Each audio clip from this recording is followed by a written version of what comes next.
अरे आत्याबाई, भिजले काय तुम्ही? थांबा. आत्याबाई, ही घे टॉवेल, डोकं पुसून घ्या. अहो कशाला यायचं एवढं तक करीत? अगं मला वाटलं भेटन लवकर गाडी, पण जळलं मेलं ती गाडी बी 4 तासाने आली बघ. मी यांनाच पाठवलं असतं ना गाडी घेऊन तुम्हाला न्यायला, उगाचच भिजत आल्या तुम्ही. अगं म्हणलं कायला त्याला त्रास. बरं ते जाऊ द्या आत्याबाई, तुम्हाला जेवायला काय करू? मासवडी थाळीच करते, तुम्ही आराम करा, तर मी स्वयंपाकाला लागते. आत्याबाई, बरेच दिवसांनी तुम्ही आल्या, चला आपण तुम्हाला साडी घ्यायला जाऊ. अगं नको, राहू दे, चला हो. आत्याबाई, भाजीपाला, डाळी, तांदूळ लागत असेल तर घेऊन जा, तुम्हाला यंदा चांगलं पीक पाणी झालंय. अगं नको, आम्हाला बी यंदा मस्त झालंय पीक पाणी. बरं दाद्या, जा रे आत्याबाईंना माऊलींच्या दर्शनाला घेऊन. अगं मम्मी जाईन की आत्या, एवढं लांब आहे का तवा?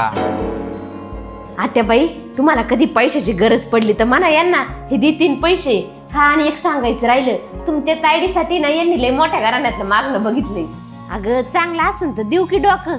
अहो आत्याबाई, हे म्हणत होते माझ्या बहिणीने माझ्यासाठी लई केले आणि तिच्या आशीर्वादाने माझं सगळं चांगलं बी झाले.